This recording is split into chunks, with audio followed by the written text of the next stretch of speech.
Thomas, how's the world of virtual reality, augmented reality? It's going well. I actually thought the presentations were today, so I had all my tech laid out to Oh, show I'm you guys. sorry, But no, man. that's okay. But I basically just want to see if this device can be a conducting tool, and so I can at least show you guys this.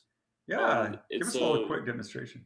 it's a index controller, and so it actually allows you to have a completely open hand while you wear it, and it tracks the movement of your hands. And for conducting, it's really about where your wrist is, and so it can also track if your like fingers are open or closed, and so you can see where your fingers are. So if you're pointing or you have two fingers open, you can see that in virtual reality.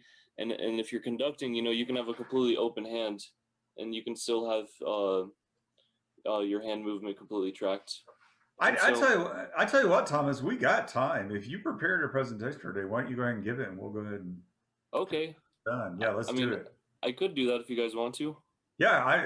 I mean, you're floating in space, man. We don't want to. Exactly. Um, yeah. So I was prepared to give a small presentation on mixed reality, pretty much the same slides I showed last semester, Yeah. just giving everyone a understanding of what the technology is and how it can be applied to music. Um, so I mean I can do that today if you liked me If to. you'd like to, Yeah. yeah, we do have time. So yeah, that would be great. Do you think I have the ability to share my screen? You will in 5 seconds. Go.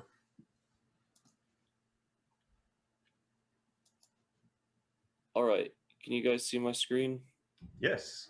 Cool. Oh wait. Uh. All right. And you guys can still see my camera too? Yes. Oh, that's cool. All right. So this is just a brief introduction to mixed reality and music education. So I think that you can really branch music education into two major technologies between hardware and software. The reason why I want to bring these up is because I think mixed reality changes the way we interact with computers, but the way that we interact with computers isn't going to fundamentally change, in the next 15, 20 years. So everything we can do with a computer today, we're going to be able to do in a 3D space with computers in the future using this technology, I think. So in terms of the software, we have digital audio workstations, DAWs. This is like Pro Tools, Ableton. Um, it's kids are starting to use things like Fruity Loops to make beats and things like that. There's other music tools that we use for software, such as metronomes, tuners, practice tools like iReal Pro, and the reason why these are important are because we can download them on our cell phone, and that allows us to have really accessible technology through software. There's also AI technology, and this would include music analysis software, student assessment software. One of the main ones I can think of is Smart Music. This is a program I actually used in high school a lot. With my band director would have Smart Music on, on the smart board, and we would play as a band, and we would play individually, and we would have it track if we're playing wrong notes or not. And it's honestly really, really cool technology. And of course, there's music notation software. There's music gaming software. Things like Guitar Hero. Were immensely popular when I was younger. There's applications that have come out of that technology, like Rocksmith, where you can actually plug your guitar into, a Xbox or PS4, and you can play a real instrument and get real feedback using this gaming technology. There's also music visualization, which is something that has been used in the live music industry, but it's also been leveraging on computer technology to do audio visual types of art. There's also video and audio editing software, which is really similar to the stuff that we do as musicians, and it's really important for us to know how to use this software too. And in terms of hardware, we have computers, so desktop and mobile computers. So when I think of computers, I do think of desktop PCs, but I do also think about iPads. I think about mobile devices, because fundamentally VR and augmented reality (AR), these are going to be shifting to mobile devices in the future, where we're going to be wearing them, similar to glasses almost, and that's how we're going to be interacting with digital content in the future, I think. And so there's also digital music interfaces like MIDI controllers, digital instruments, virtual instruments, and these are important because MIDI is really accessible, and you can get music and music devices in kids' hands for a lot cheaper using these MIDI devices. And then there's recording devices like microphones, audio interfaces, and video cameras that are now quintessential in our society. And then we have wearable technology, which um, there actually isn't many things that you could consider to be wearable technology these days, but like the metronome um, wristwatch actually is a really great example of a wearable technology for music. And I think that virtual reality and augmented reality could also be wearable technology for music purposes. And so, in terms of how I want to approach looking at mixed reality in regards to music and education, I think it's important to kind of look at how the pedagogy is forming around how we use these new technologies, and how we interact with students using technology, because it's also like kind of a spectrum, how using these different mediums to interact with students. And so I got this information from in Ontario's Contact North, which is like a distance training network for educators in K through 12, and also like for professors. And so they stated that as faculty and instructors become more familiar with digital technologies for teaching and learning, pedagogical responses and strategies are emerging. The 7 developments listed below impacted on how teaching is structured and how and where learning happens. And so the 7 things that they kind of outlined were that uh, new pedagogical models were forming around blended learning, collaborative approaches to the construction of knowledge, and building communities of inquiry and practice. Also, the use of multimedia and open educational resources, increased student control, choice, and independence, anywhere, anytime, and any size learning, new forms of assessment, and lastly, self-directed and non-formal online learning. So the first thing I want to address is, what exactly is mixed reality? So I'm going to take Microsoft's definition because I think it's the easiest to understand. So from Microsoft, mixed reality is a blend of physical and digital worlds, unlocking the links between human, computer, and environmental interaction. The application of mixed reality has gone beyond just displays to include environmental input, spatial sound, and locations and positioning in both real and virtual spaces. And so from this, on the screen, you can see that, virtual reality and augmented reality may seem like 2 separate concepts that kind of use the same technology, but they really exist along with, the physical world that we exist in, along on this mixed reality spectrum. And every time we interact with a computer, we actually kind of fall along this spectrum in some facet. And what we're seeing is that these new technologies are pushing us further and further into this digital world through the use of environmental input. And so this image is from their documentation. Mixed reality sets at the middle of computer human environmental interaction. And so I just wanted to ask you guys a question. Where do you guys think our normal music making happens generally on this spectrum? Definitely within the conventional reality. Like, it's very traditional still. Exactly, exactly. And some of the things that we do in some of our classes though start to go into the human computer side, right? The human computer interaction. But a lot of the times when we do those things, they don't really cross over into the environmental side.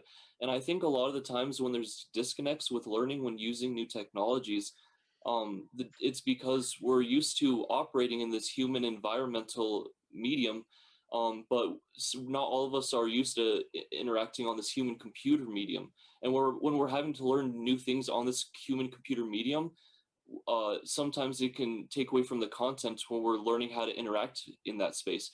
What mixed reality does is it leverages that environmental input to to allow learning to happen in that central area.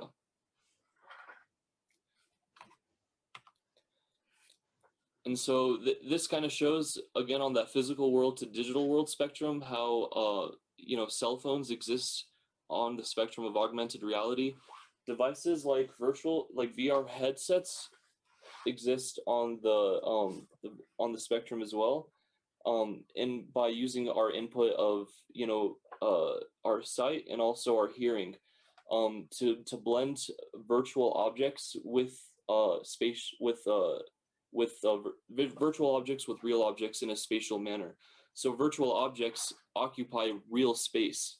And why that's important for music, I think, in terms of conducting, uh, we're always thinking about conducting in three-dimensional space and it's gesture based. But I think for not just for conducting, this type of technology can, change the way we read music. It can change the way we write music, the way we understand it, from a learning perspective too.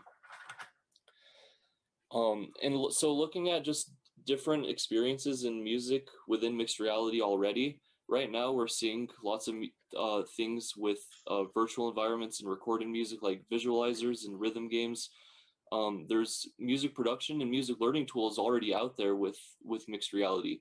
And I'm really happy to be able to share some of that stuff with you. I don't know how much time I'll be able to have with it today, because I can go into just the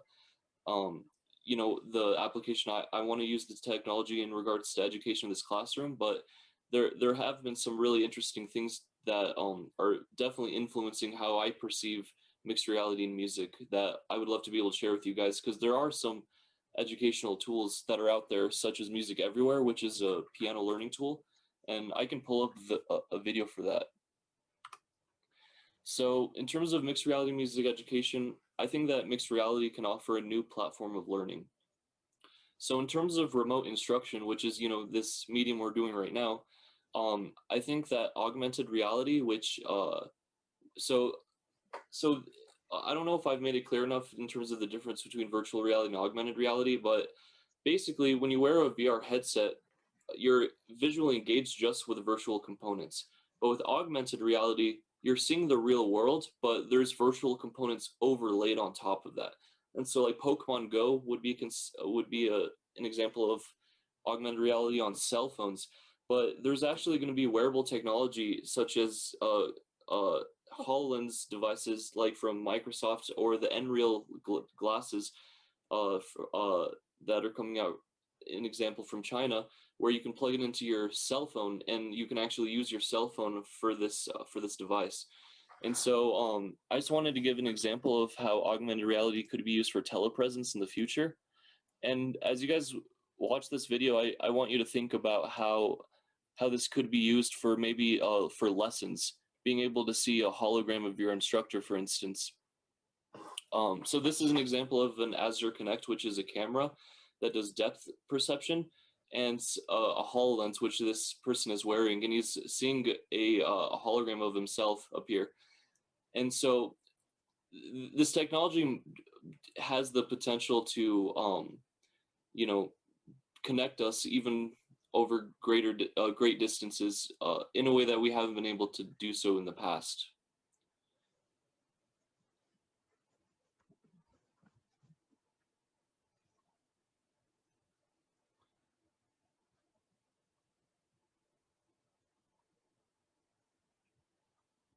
The new iPhones, for instance, have like these lidar sensors on them that can do some crazy depth mapping. And so the technology is just going to become more and more adopted over time. Right now, it's still in like its infancy, basically, in terms of where the technology is.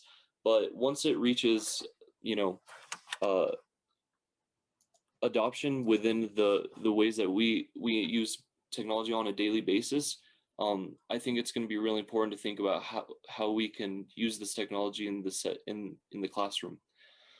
So the possible benefits of music and music. Oh wait, I didn't show you everything I wanted to show you. I'm sorry. There's also virtual DJ lessons you can actually get right now through something called Tribe XR, which is a DJ school. And hello, Mateo. Hello. I'd love to show you how to do a DJ move called the bass mix. It's one of the foundational maneuvers that DJs do. Are you ready to learn? Yes. Okay, cool. Let's start by opening the crate. Go ahead and click on the crate, open up your tracks. You see that disc there with the orange fox? Grab that guy Okay. and put it on deck 1. Yes. Cool. Next, you can grab the grizzly bear. That's this guy here. Yes. Put that on deck 2 over there. Cool. Okay, so we're going to mix from this track to this track. And before we do the mix, we have to set up our mixer. Okay. Move the crossfader to the left position for track 1. Whoop. Nice, cool. And then let's also arrange our EQs. These are the EQs for the tracks. This is the high, mids, and lows. Let's turn down the low, for track 2 so that we can shape the sound a little bit. And then the last thing we want to do is click the sync button on deck 2. Right, so now deck 2 is in sync with deck 1. All right, we should be ready to go. Go ahead and push play on deck 1. All right, sounds good. Nice mellow groove. You can see the waveforms for track 1. Yeah. You can also see the downbeats for track 1. And that red marker, that's the number 1 beat. Yeah. So your job is to push play on deck 2 when the red mark crosses the line. So it's a 4/4 beat. Go ahead and count it in. 2, 3. Nice. Okay. All right, let's hear how it sounds. Go ahead and move the crossfader to the middle position to ease in track 2. So we're going to ease in the volume of track 2. Yep. Lovely. Yeah, nice. Yeah. Nice and smooth. So we can So Thomas, you in can this shape one, the music a little bit. the hologram represents a real person at a different location. Is that true?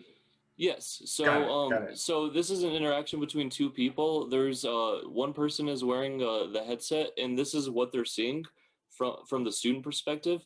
And then there's also an instructor on the other side that's giving a DJing lesson right now using this virtual table that has all the knobs and stuff you might find on a real set. And so it's just kind of showing how virtual reality can kind of simulate that one-to-one interaction that we like to have for like private lessons, for instance. And it can actually lead to music making.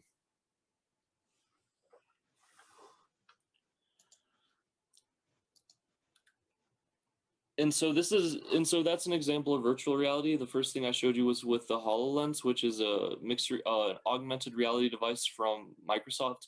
The reason why this technology is, we're not still all just walking around wearing these things is because the field of view is still very small in terms of where you see the holograms, and also they're extremely expensive still. And so, these devices are still really being only used for enterprise use. But also some educational uses. And so this is an example of the We began with a HoloLens. question. Can augmented reality be used to teach an aspect of music learning? Introducing Music Everywhere, an AR piano improvisation learning system.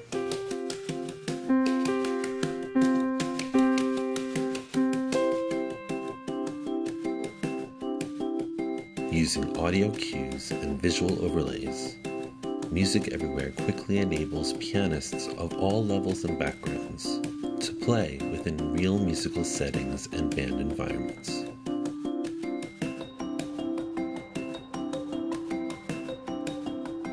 Guided follow-along melodic and rhythmic examples, interactive theory lessons, animated demonstrations, and live practice sessions allows students to explore improvisation in a variety of musical styles.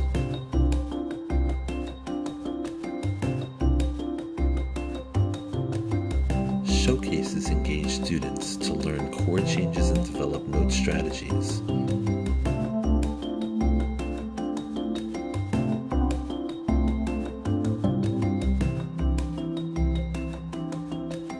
Playing on and off the melody.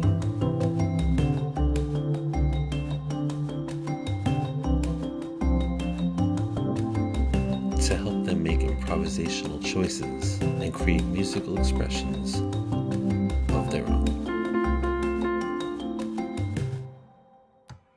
Makes my John Thompson book 1 look pretty outdated.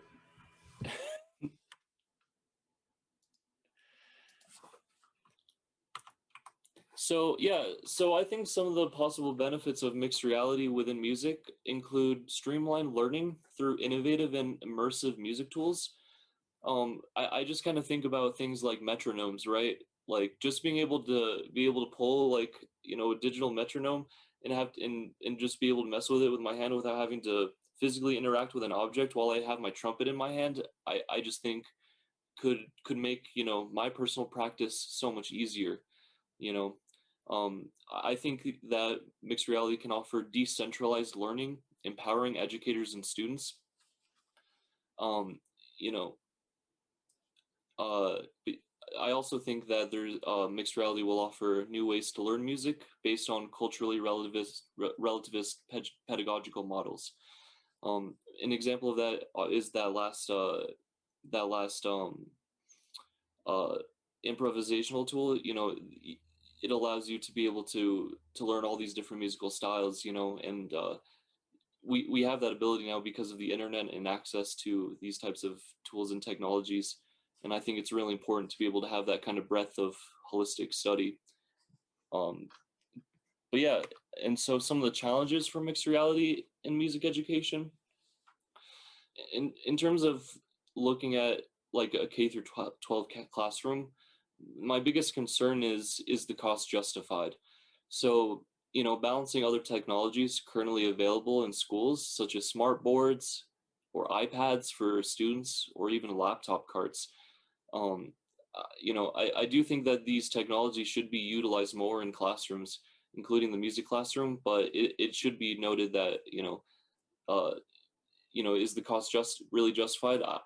That's, you know, it's going to be an evolving question, I think.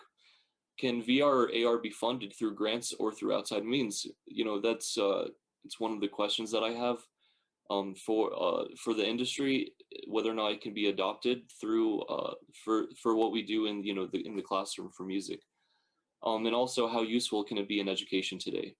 Um, if you wanted to buy a VR headset, you know, like a $300 mobile headset like the Quest 2, and you wanted to use that for a classroom today, you know, you probably couldn't do a lot of the things that I'm talking about or that I would like to do with this technology. But there are things you could do in terms of, you know, being able to have your student watch a concert like from a performance in like I don't know, uh, from across the world or something, and get that cultural experience or that cultural aspect. You know, that's one thing you can do with this technology today. Um, um, you know, so it's just something to keep in mind. Um, and so for my personal project, I'd like to look at how this technology can be used for conducting. So the name of my project is Conduct VR. The technologies that I'm using are Unity, which is a game engine, but it's one of the main tools that's used to build virtual and augmented reality applications. And I'm going to have to learn a little bit of C# coding, which has been kind of the main hurdle for me in finishing this project and getting it where I want it to be. And I'm also utilizing the Valve Index VR and the head-mounted display and also the controllers, which are the things I showed you guys. And so the goal of my project is to design a series of virtual conducting lessons in VR that's guided by modern conducting technique. And so the goal of the project is to build a prototype using the latest virtual reality technology. So my steps are to outline a routine of conducting warm-ups and patterns that I think, you know, basically how they structure the first conducting class you take in terms of learning exactly what you want to be doing with your wrist, how you want to be thinking spatially. I think all these things can be taught much faster using this technology. And so one thing I want to do with this project is test that, and actually show you guys and have you guys try it out and see if the acquisition of knowledge can be actually faster using virtual reality. And so I want to sketch and model various conducting visualization methods, and see, we have the way that we look at conducting in the textbook, which is looking at dots and also looking at vectors or like directional patterns. But I don't know if it'll be useful to take that, blow it up in 3D space as if you had a giant piece of paper in front of you and allow you to draw that pattern. I don't know if that would be more useful than having a trail from your baton and then being able to see an outline of where you should go, for instance. There's different ways that you can visualize conducting, and I'm not sure which one would be best because there are no best practices for this type of application yet. And then finally, I want to design a prototype conducting tool, and it's really important that I think it includes a BPM control so that you can adjust if you can slow down a pattern if you can't get it right, or speed it up. I think that would have intrinsic value for conducting students, and also having an adjustable conducting space, because all of us have different heights, different lengths of arm, and I don't think having one space would work necessarily. And I can show you guys kind of what I've had built in Unity real quick. And so this is basically Conduct VR, like super alpha, because nothing works. It's just all visual basically. But you can actually go into this area, into VR, this little music classroom. You can pick up a baton and you can throw it. That's about it. And I can demonstrate for that real quick if you guys would like. I think you have conducting down pat, Thomas. That's perfect. Just throw the baton. If you can throw the baton and stomp out of the room, you got it made, man. Exactly. One thing I'm really curious about this is if you could do a conducting lesson in VR. So Michael Lyons is borrowing one of my only other VR headset right now, and I'm wondering if we could do like if I could have him show for class maybe virtually if I brought in my VR headset, and like that'd be interesting to see if you could actually do some, like if you could see conducting patterns through through the eyes of VR. All right, so I think I pressed play. Let me see what happens when I get in there. I'm gonna have to change my my Zoom settings real quick just so that the microphone's coming from my headset and I can also hear you guys while I'm in there.